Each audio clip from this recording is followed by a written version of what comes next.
c'est avec un sentiment de satisfaction que moi-même je venu là et après-midi pour me constater le travail qu'a fait au niveau de l'école de lycée Toussaint. Côté, gagné un peu plus de 2000 postulants qui viennent passer en concours pour entrer en administration publique haïtienne.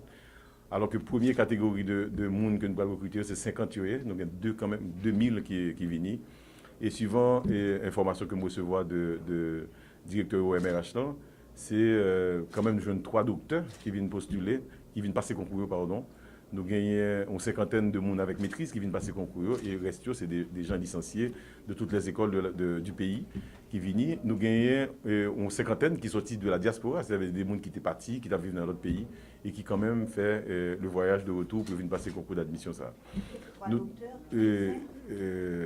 toi, docteur, ce pas des médecins, c'est des docteurs, des PhD.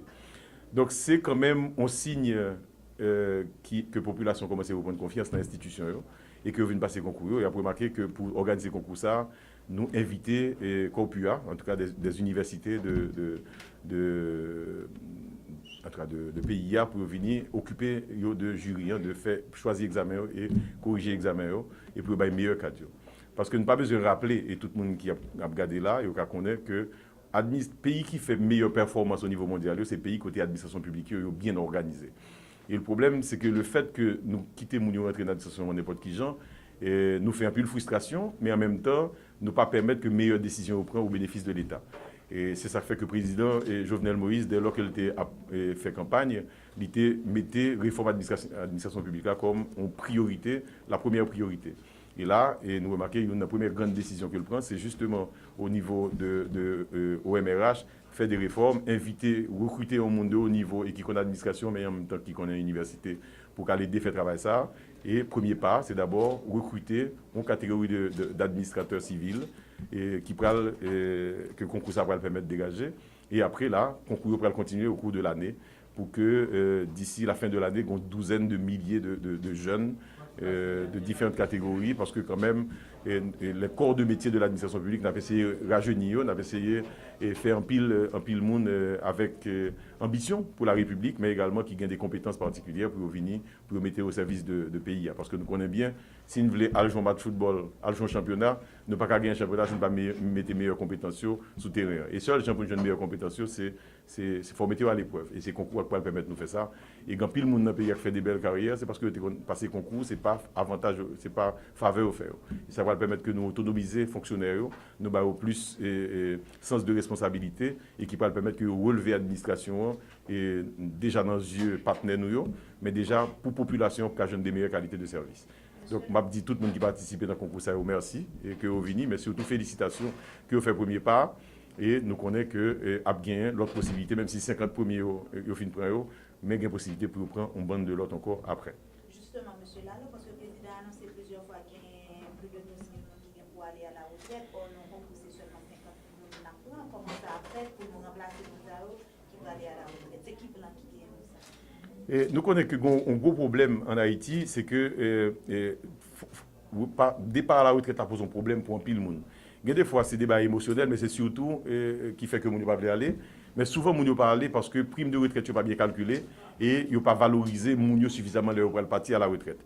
Et c'est ça fait que dans la réforme, ça qu'a fait là, pendant qu'il a organisé le concours d'admission, il y a une task force qui est en place au niveau de l'administration, qui travaille sur question de revalorisation des primes de retraite et accompagnement mounio pour partir à la retraite. Pour gagner d'autres politiques publiques qui peuvent le mettre pour des gens qui ont des talents particuliers, qui ont quitté l'administration, mais qui ont toujours au service de la collectivité et dans des autres sphères. En même temps, prime que pour le mounio, il faut les suffisamment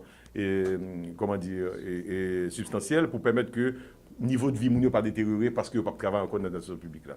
Donc ça fait qu'il y a des travaux qui sont faits sur question de primes de retraite et en même temps pour accompagner les gens à la retraite. Maintenant, ça c'est la première étape. Deuxième étape, là, le remplacement pas fait comme ça facilement parce que les gens sont aller avec un pile connaissance, un pile expérience. Donc il y a des là qui sont quand même transformés en enseignants qui vont venir parce que les gens qui ont recruté là, ils prennent une formation et ils prennent une formation en alternance et côté il y a venu travailler comme stagiaire en même temps il y a prend formation et de maîtrise professionnelle pour travailler dans l'administration publique là.